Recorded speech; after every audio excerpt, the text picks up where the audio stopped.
Fierce, sassy, vavavoom, finger-snapping, neck-winding, bootylicious realness, jam-packed with attitude. Strong, independent black woman. That's me, right? Am I doing it right? I'm asking because I often feel like I must be doing it wrong. I must be. Because it seems so easy for those stoical, wisecracking black women I see on the TV screen. This is what's expected of me. What happens if you don't fit the mold? What happens if you're made to feel that by just being yourself, you're doing it wrong? What effect can this have on your mental well-being? Depression was something that happened to other people, not me. Ain't nobody got time for that. Too busy being strong and independent, working twice as hard as everyone else, and trying to make good use of the opportunities that now presented themselves to me because of the grit and determination of the strong black women who had paved the way before me. So I was shocked when depression came for me in 2008. What was most shocking was the realization that it had been there for a very long time, waiting in the shadows. I felt like I'd failed, until I did some research and discovered that this is more common than I've been led to believe. Stats from gov.uk show that 4 times as many black people were sectioned under the Mental Health Act in 2017 to 18 than white people. 4 times as many. According to the NHS, black British women are more prone than white women to experience common mental disorders such as anxiety, depression, panic, and obsessive-compulsive disorders. And a recent University of Cambridge study revealed that black women aged between 16 and 34 are more prone to self-harm than white women. Something isn't adding up here.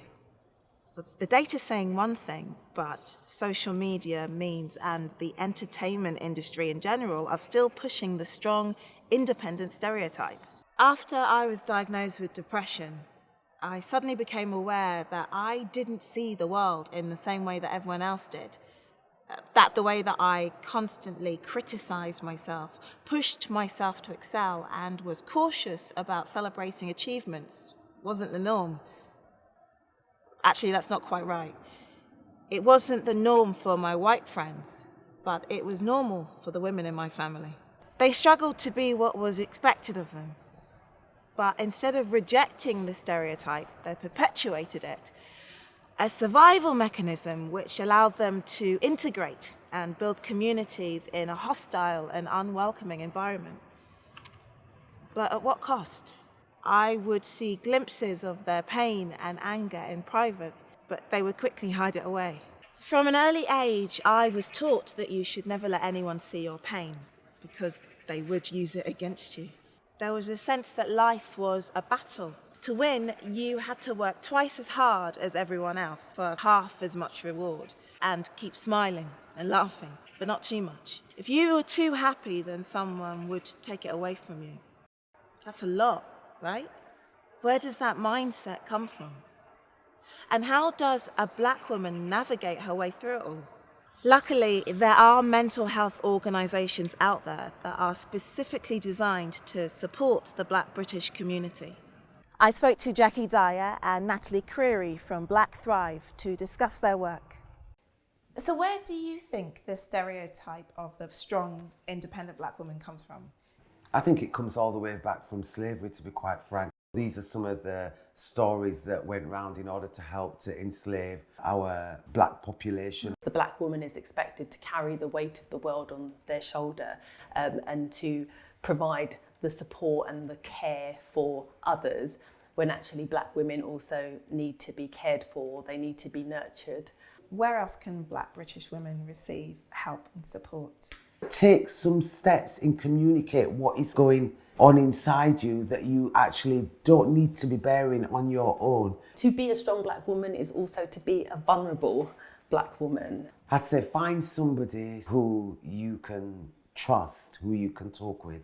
It's going to see your GP, reaching out to your social networks. You need to kind of be able to let our guard down and to say, actually, I'm feeling vulnerable and, I need help.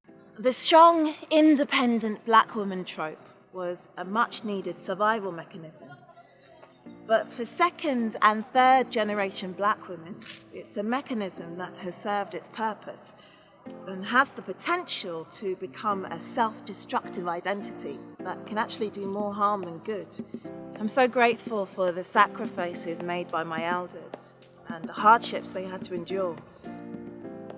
Their strength will always lie within me, which means I can allow myself to be more than just strong. Out of respect for them, I'm learning to show the sides of myself that they had to keep hidden away. It's okay not to be okay. It takes courage to speak honestly about how you're feeling. I can be strong and accept my weaknesses, independent and vulnerable, move away from the stereotype and embrace my true self.